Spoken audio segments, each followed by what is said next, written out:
So I had a discussion that I wanted to talk about.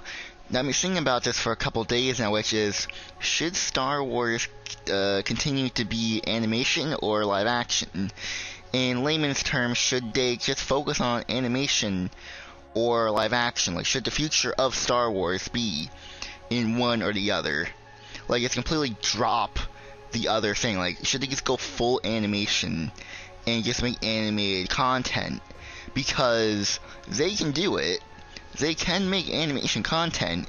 Now, the immediate drawback is that the animation for, like, The Bad Batch costs a lot of money. I believe season 2 of that show, the reason why it's delayed until, like, later in 2022, I believe, is because they had to, still make the episodes. Because of the pandemic, it took them a little bit longer to make, and, I guess the animation takes way longer than you say live action would. I mean, to animate every little thing, but at the same time, I think what shows like the Clone Wars, Bad Batch, what they do right is that the stuff in animation is a lot better to see rather than live action. If we would take a step back and look at the prequel trilogy, a lot of that stuff in the prequel trilogy, like with CGI, the stunt doubles, it looks bad. There's blur whenever someone like does like a force jump or whatever. You can clearly tell that they're just trying to hide with the blurriness. They're trying to like use CGI to blur the fact that that's not really the actors doing it. And yes, you see the trilogy was made in the early 2000s, but it does look bad and it looks silly. Having these characters just jump around, it's silly in live action. But in animation, it doesn't. When you see the same characters doing jumps and flips in like the Clone Wars animated show, either one, then it's like, oh, it's not that bad. It works. It fits because this stuff is animated. Like, Revenge of the Sith, like 90% of it, it's CGI.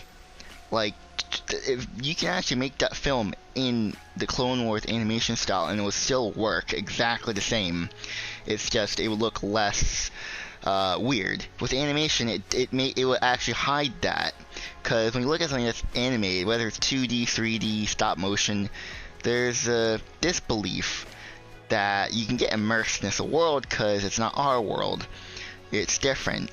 That's not true with Star Wars, because in any other franchise, when you look at something that's animated, you can say, okay, that is from another world. That is 2D. Look like the Looney Tunes. It's like this. That's just 2D. They're doing all this unrealistic stuff, but it's animated.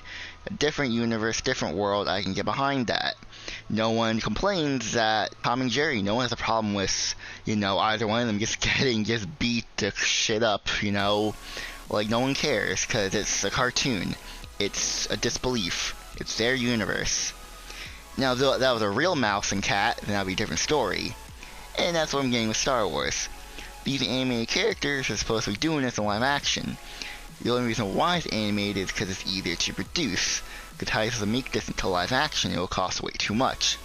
Animation is used to slash the budgets of these projects. If the Clone Wars show, either one would be filmed in live action, and it would cost probably more than $1 billion. Probably a couple billion. But the animation is just there to lower the budget. But it's still happening in the live action. Like, imagine these shows, the animated shows, are supposed to be taking place in the live action world. Like, it's taking place in the same universe as the main Skywalker saga. Like, that does beg the question, should the future of Star Wars be animation then? Because that would make it easier to get characters in these situations.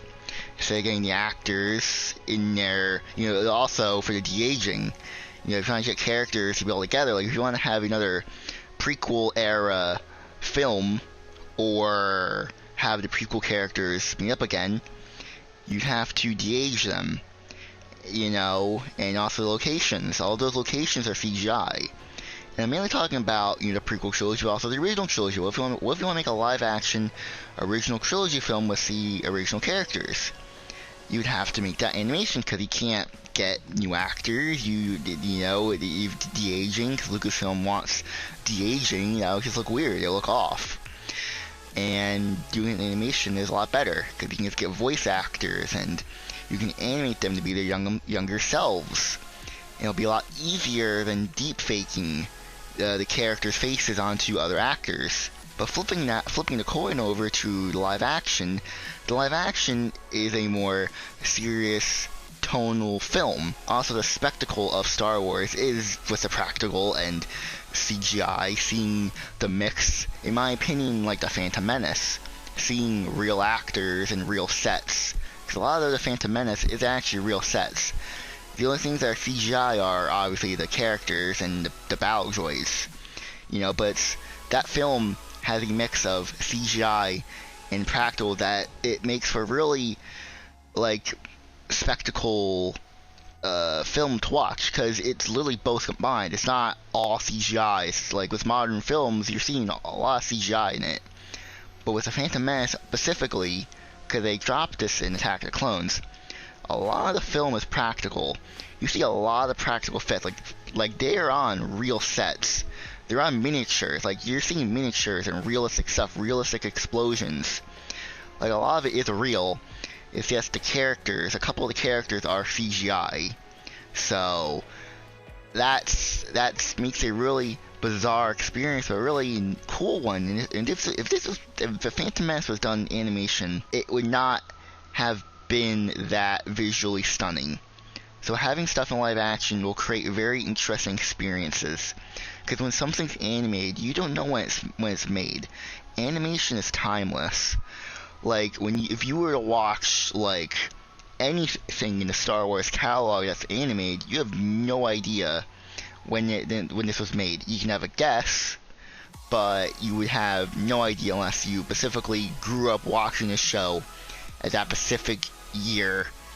But if you just didn't, like, if someone watches this now, or in like 20 years from now, you have no idea. But if you were to watch the original trilogy, now you would know, oh, that's from like the 70s and 80s because of how old it looks. Oh, the prequels look like they're made in the early 2000s. Yeah, they look like they're from the early 2000s. Like, you can tell. But if you want to have a continuation of these films, having a live action could be good. I'm not saying it's a bad thing. But if you were to make, like I said before, a live-action Clone Wars movie, it would be a bit difficult to have Temuera Morrison play all the clones, because it would be a pain in the ass for him to do that. And also, he isn't as young as he used to be, but if this was done in animation, it would be better. That could explain why we haven't seen any live-action prequel stuff, like a full-on prequel series from that time period. Not segments or just some quick couple minutes. No, like a full-on series that takes place within the prequel time period. All we've gotten are animation, because it's a lot easier to do this in animation, because having all the clones be there in live action will be a pain in the ass. And the reason why I bring this whole conversation up is because it's so bizarre. Like, what I'm thinking about this, because when I do my ranking series where I rank everything and review it, it's weird to go back and forth from animation and live action. For me to be like, this all takes place in the same universe is bizarre, and it's one of those things that only a franchise like this can do.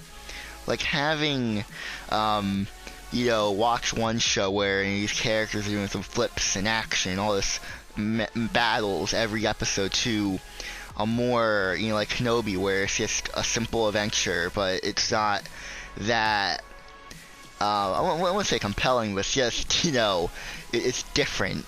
Like, having something in live action, it's toned down to what you expect.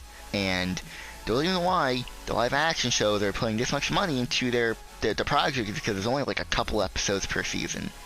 That's why when Andor comes out, that's reaching new territory. That's 12 episodes in 3 seasons. They said it's 3 seasons, so it's 12 episodes each season.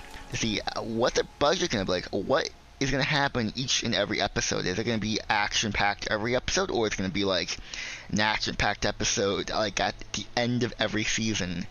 If that's the case, then, well, that's not gonna go with Star Wars fans, because they want action every episode. They want something with blasters and lightsabers every episode. Which, I know that can't happen every time, but for most of the episodes it should be. But with Andor, it's a very interesting show to produce, and it'll be interesting to watch, because that's 12 episodes. And for every season, there's 12 episodes for 3 seasons. So do you think that Star Wars should just focus on animation fully, live action fully, or just keep it the way it is? Because I don't have a problem with it. It's just something that I've been thinking about. Because you have a mix of both, and it's bizarre, but only this franchise can do it. So I'm fine with both, but I know some people don't like animation, some people don't like live action. So I know the compromise is to do both, but should Star Wars be all animation? Because it, like I said, it works better than live action, but you're missing the spectacle that animation doesn't bring, like with mixing live action and CGI together. You know, Star Wars is about using practical effects to make a immersive world that would be lost in animation. So there's a discussion on both ends. There's positives and negatives on both sides. So what do you guys think? I'm gonna go now, so goodbye everyone.